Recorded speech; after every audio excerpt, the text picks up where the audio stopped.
Friends, पिछले class में हम लोगों ने मानव उत्सर्जन तंत्र का नामांकित चित्र बनाया था। तो जहाँ पर वो चित्र बनाया हो उसके नीचे से अब लिखना शुरू करना। लिखेंगे मानव के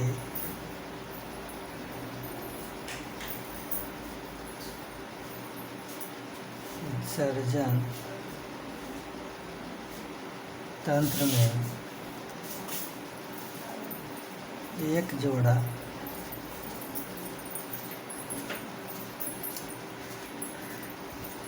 वृक्क,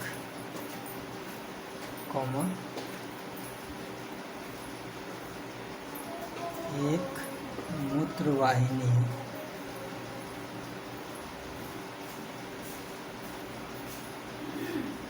एक मूत्राशय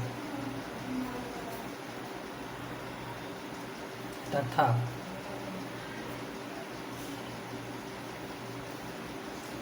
एक मूत्र मार्ग होता है।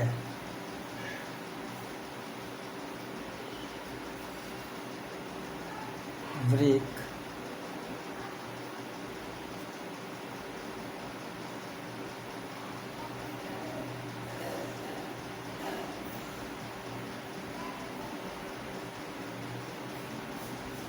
पेट के सामने रीढ़ की हड्डी के दोनों ओर स्थित होते हैं।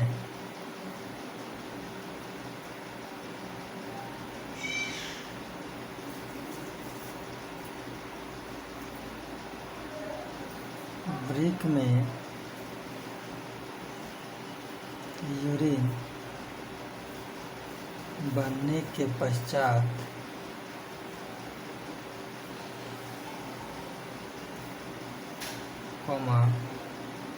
यूरिन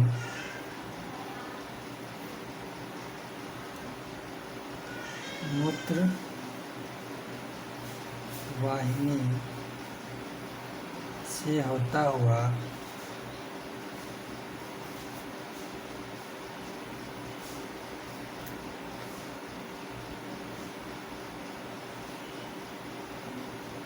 मूत्राशय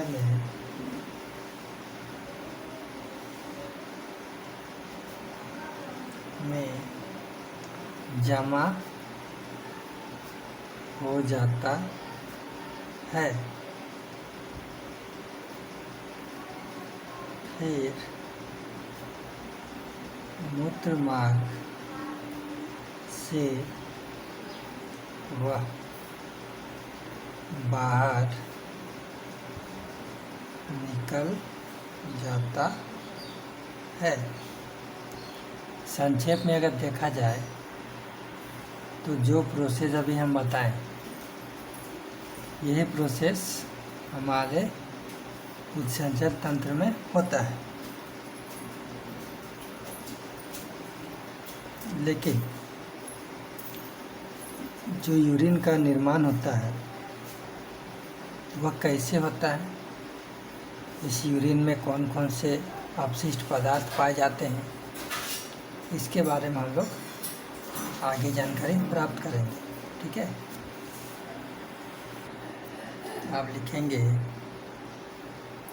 मानव वृक्क का प्रमुख कार्य अपशिष्ट पदार्थों को छानकर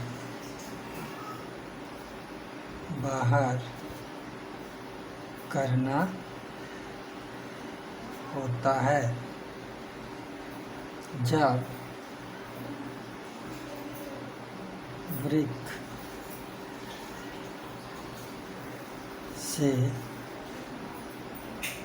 होता हुआ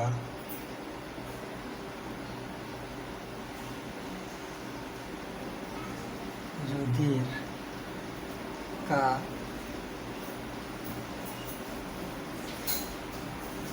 परिसंचरण होता है तो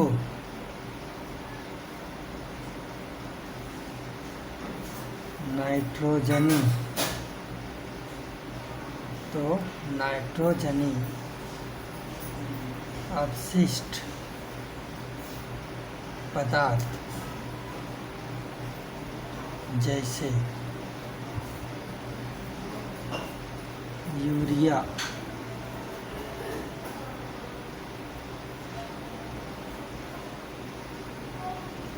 या यूरिक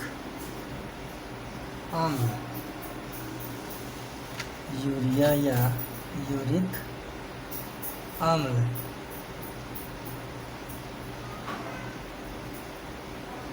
वृक्क में रुधिर से अलग हो जाता है तथा शेष CO2 युक्त रक्त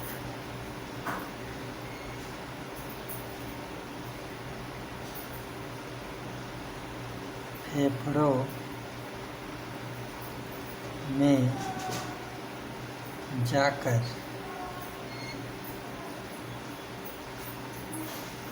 फुफ्फुस द्वारा अलग कर लिया जाता है तथा उपयोगी पदार्थ रक्त में चले जाते हैं। तो मानव उत्सर्जन तंत्र अगर आएगा, वैसे तो सिर्फ चित्र आता है, इसमें चित्र आता है, इतना डील तो नहीं आता है, लेकिन कभी कभी आता है। चित्र नहीं पूछ के चित्र दूसरा चीज़ का पूछेगा। और मानव उत्सर्जन तंत्र में यूरिन कैसे बनता है, इस तरह का कुछ क्वेश्चन उसमें रह सकता है। तो इतना तुमको लिखना होगा। तो वृक्क का जो मुख्य काम है वह है फिल्ट्रेशन का, यानी छानने का। तो यूरिन क्या करता है, ब्लड को छानता है। छानने का मतलब कि ब्लड में कुछ अच्छे पदार्थ भी पाए जाते हैं, कुछ विषैले पदार्थ भी पाए जाते हैं। तो अच्छे पदार्थों का तो रक्त में ज़रूरत होता है, लेकिन विषैले पदार्थों का रक्त में हम लोग के शरीर में ज़रूरत नहीं होता है, जिसके कारण उसको बाहर निकालना अति आवश्यक है। उसको बाहर निकालने का काम कौन करता है, वृक्क करता है। ठीक है। तो वृक्क में के द्वारा जो यूरिन बनता है, उस यूरिन में नाइट्रोजन युक्त यौगिक पाए जाते हैं, जैसे यूरिया हो गया और यूरिक अम्ल। ये मुख्य जो पदार्थ हैं, अपशिष्ट पदार्थ, जिनका शरीर में कोई काम नहीं रहता है, इनको यह क्या करता है, छान करके अलग करता है। ठीक है। अगर किडनी खराब हो जाता है किसी को, तो ये जो जहरीला पदार्थ है यूरिया और यूरिक अम्ल, ये शरीर से बाहर नहीं निकल पाता है, जिसके कारण क्या होता है, आदमी मर भी जाता है। ठीक है। तो आगे हम लोग देखते हैं। अब हेडिंग लिखो वृक्काणु, जिसको इंग्लिश में बोलते हैं नेफ्रॉन। ठीक है। तो यह क्या होता है? तो वृक्क का अणु, नाम से है वृक्क का अणु, ठीक है। तो बहुत सारे अणु मिलकर किसका निर्माण किए हैं? वृक्क का। तो किस प्रकार के अणु मिले हैं? तो जो नेफ्रॉन जो रहता है एक, उसका एक इकाई है वृक्क का। तो बहुत सारे नेफ्रॉन मिलकर क्या बने हैं? वृक्क का निर्माण किए, इसलिए इसका नाम क्या बना? वृक्काणु बना, ठीक है। तो वृक्क में जो है सबसे प्रमुख जो भूमिका निभाता है, जैसे कि हम लोग मानव में फेफड़ा पढ़े थे, फेफड़ा के अंतर्गत पाया जाता है फुफ्फुस, और फुफ्फुस के अंदर क्या रहता है? ये तुम लोग को मालूम है।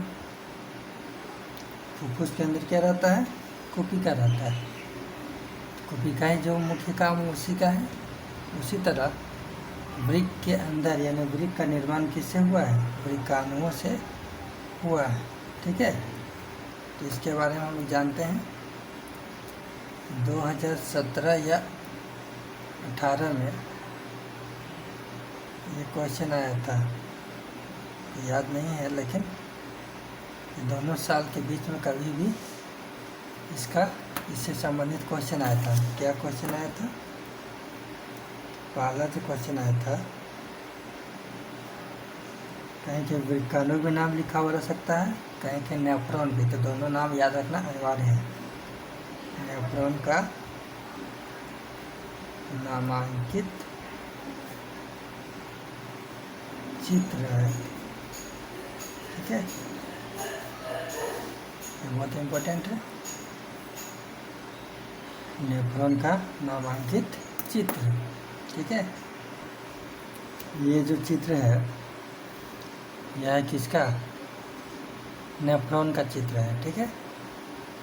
तो इस नेफ्रॉन का नामांकित चित्र 2017 या 18 में पूछा था। तो तुम लोग के लिए भी इम्पोर्टेंट है, इसको भी बनाने का कोशिश करना। जहाँ पर हम लिखे हैं नेफ्रॉन का नामांकित चित्र, उसमें इस चित्र को बना लेना है, ठीक है।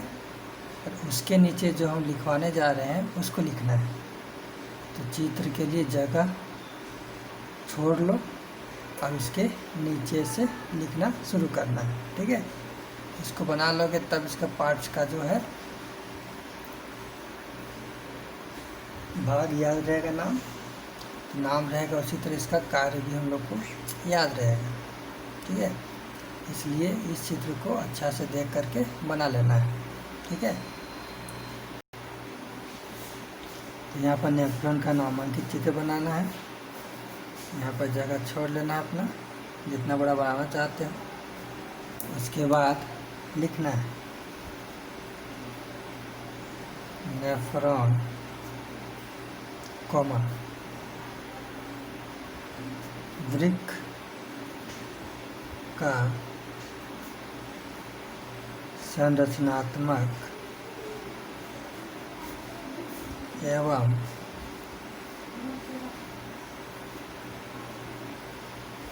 कार्यात्मक इकाई होता है। लिखेंगे इसमें एक नलिका होती है जो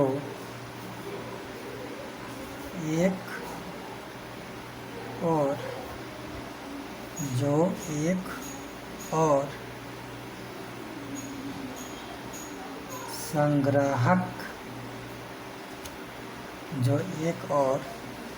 संग्राहक वाहिनी से जुड़ा रहता है तथा दूसरी ओर एक कप की आकृति कप के समान आकृति रहती है। इसे जब बनाओगे तो देख लोगे। एक कप की आकृति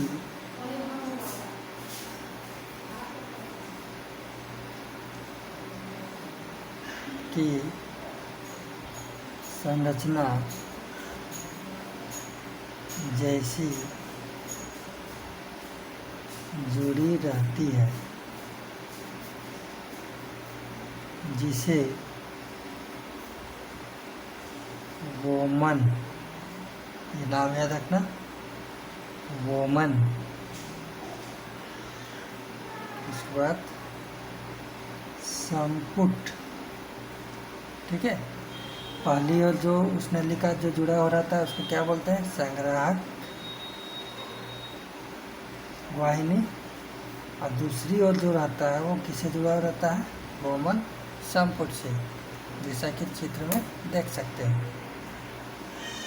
देखो इस चित्र में यह है तुम्हारा संग्राहक वाहिनी। पहला छोर इससे जुड़ा हुआ है और यही नलिका घूम घूम के कहाँ शुरू हुआ है? देखो ये कप के जैसा आकृति है, इस तरह यहाँ पर ऐसे जा रहा है, ठीक है। ये कप के जैसा जो आकृति दिख रहा है, इसी आकृति को क्या बोलते हैं? वोमन संपुट, ठीक है। तो ये चित्र बना लोगे तब और क्लियर होते जाएगा,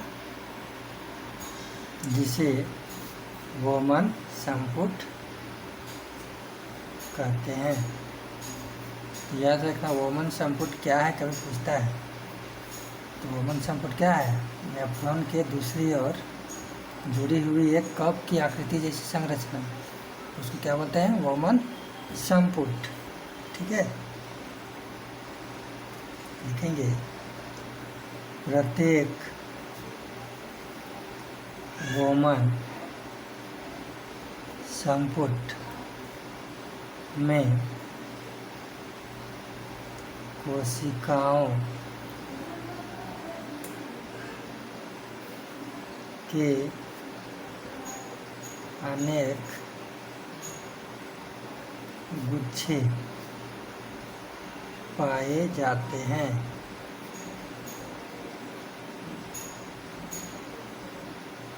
जिन्हें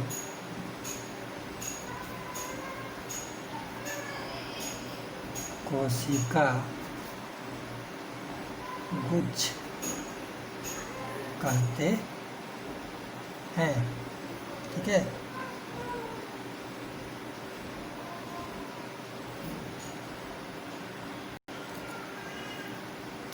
इसके बाद लिखेंगे इसमें, यानी कोशिका गुच्छ में, इसमें रुधिर रक्त जो है वह एक और वाहिका जो धमनी होता है उसका नाम है, इसमें रुधिर अभिवाहिका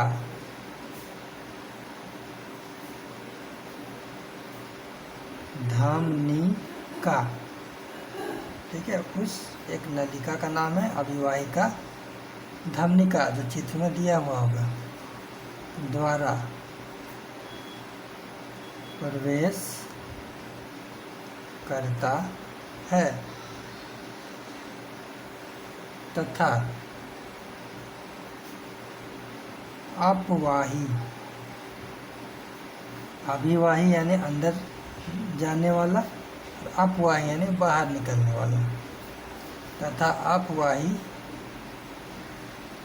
धमनी का के द्वारा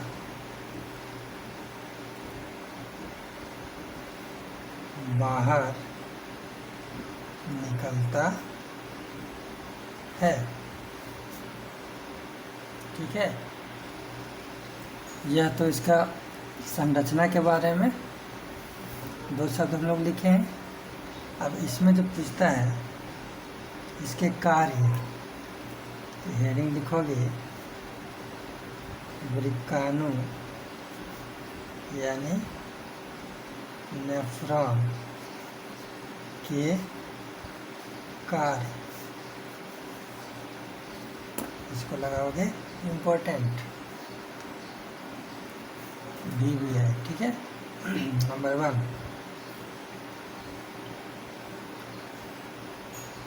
पहला जो इसका काम है वो है निस्यंदन।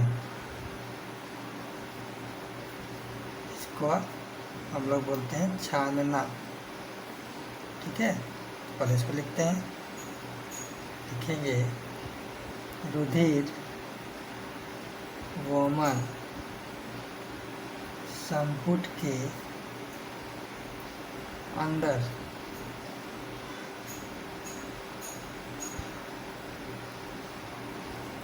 कोशिका गुच्छ के द्वारा छाना जाता है।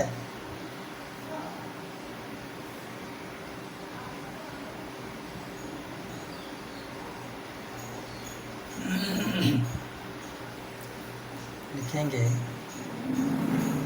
निस्यंदन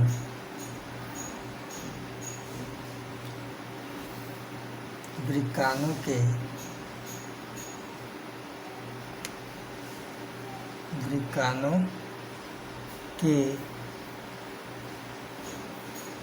अनेक नलिकाकार हिस्सों से होकर गुजरता है, जिसके कारण ग्लूकोज,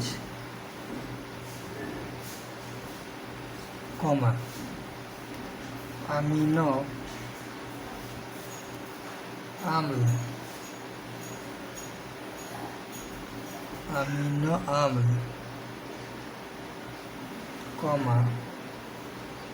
यूरिया,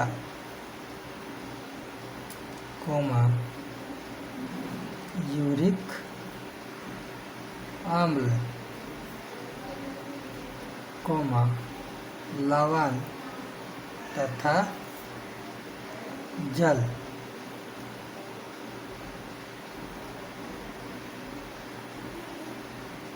जिसके कारण की मात्रा अधिक पाई जाती है। तो वृक्काणु का जो कार्यों में से पहला कार्य है छानना। सबसे पहले खून में जो भी चीज़ आता है पदार्थ, चाहे वो उपयोगी हो चाहे उपयोगी नहीं हो, उसको ये क्या करता है, छानता है। जैसे कि ग्लूकोज हम लोग के शरीर के लिए उपयोगी है, अमीनो अम्ल उपयोगी है, लवण तथा जल उपयोगी है, लेकिन यूरिया और यूरिक अम्ल उपयोगी नहीं है। लेकिन फर्स्ट प्रोसेस में यानी निस्यंदन के कार्य में यह क्या करता है, कोशिका गुच्छ सभी को एकत्रित करता है, छान लेता है। ठीक है, उसके बाद अगला स्टेप क्या होता है, इसका दूसरा प्रक्रिया है पुनः अवशोषण। जैसा कि हम लोग देखें, निस्यंदन में कुछ उपयोगी पदार्थ भी छान के बाहर आ गए, मतलब अलग हो गए हैं। तो अगर वे सब बाहर निकल जाए तो शरीर को तो कुछ मिल नहीं पाएगा, पोषक तत्व जो उपयोगी जो पदार्थ नहीं मिल पाएगा। इसलिए अगला जो प्रक्रिया वह करता है, वो क्या करता है, पुनः अवशोषण। यानी जो अवशोषित हुआ है उसको फिर से अवशोषण करना।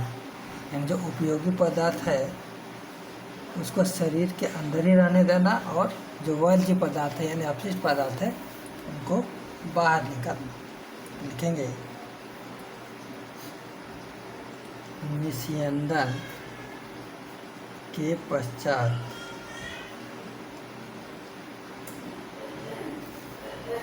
कुछ लाभप्रद यानी उपयोगी पदार्थ जैसे ग्लूकोज, अमीनो अम्ल, लवण तथा जल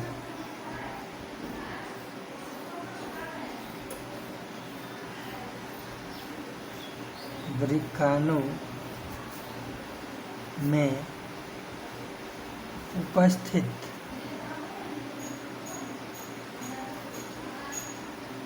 रुधिर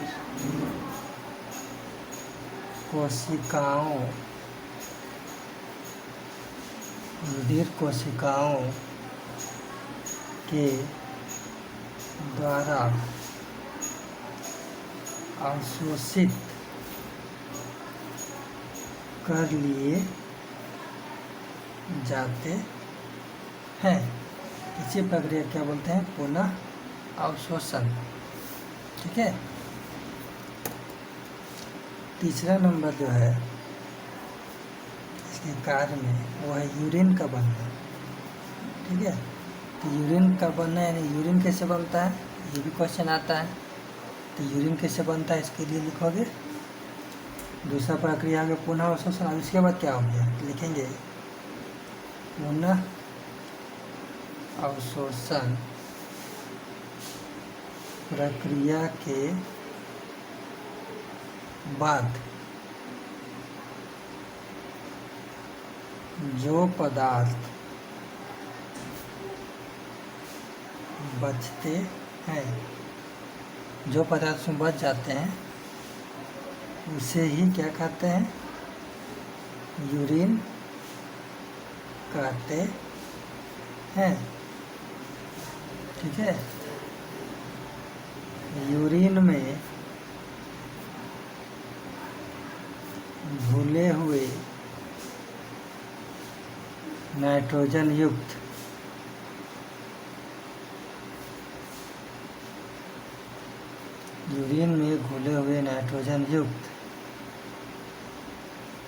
अपशिष्ट पदार्थ जैसे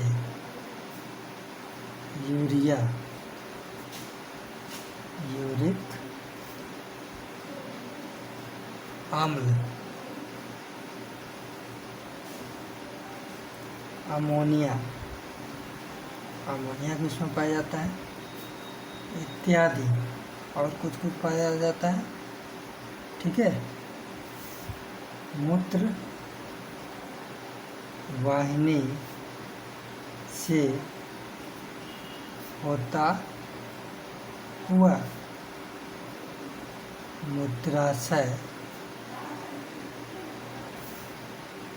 में जमा हो जाता है।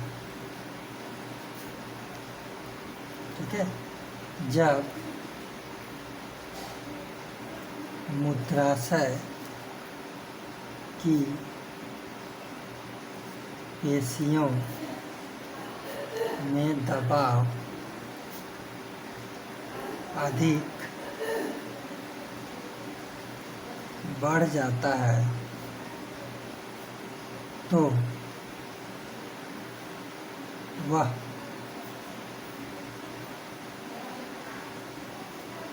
मूत्र मार्ग द्वारा क्या होता है?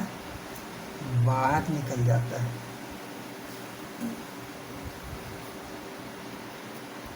ठीक है। तो यूरिन का जो कार्य है कैसे बनता है, कैसे निकलता है, तो पुनः अवशोषण में जो अच्छे पदार्थ होते हैं जो शरीर के लिए लाभदायक होते हैं, जो हम लोग को भोजन के द्वारा प्राप्त हुए हैं, वे कहाँ चले जाते हैं? रुधिर कोशिकाओं में चले जाते हैं। रुधिर कोशिकाएं क्या करती हैं? इन सबको अवशोषित कर लेती हैं। तो अच्छा चीज़ तो चला गया रुधिर कोशिकाओं में, और जो बाद बाकी जो बचा, जो हम लोग के शरीर के लिए उपयोगी नहीं है, उसको वृक्काणु क्या करता है? खून में यानी रक्त में मिलने नहीं देता है, बल्कि उसको क्या कर देता है? अलग करके उसको मूत्राशय में जमा करता है। और जब मूत्राशय में धीरे धीरे यूरिन जमा होता है तो उसमें दबाव पड़ता है। तो जैसे दबाव पड़ता है तो ये क्या करता है? सिकुड़ता है और मूत्र मार्ग के द्वारा ये बाहर निकल जाता है। तो ये है हम लोग का वृक्काणु के कार्य। तो हमको आशा है कि सब समझ में आ गया होगा। तुम लोग के लिए होमवर्क बच्चा क्या, वृक्काणु का नामांकित चित्र बनाना है, तो वो तुम लोग बना लोगे। तो मिलते हैं अब अगले क्लास में।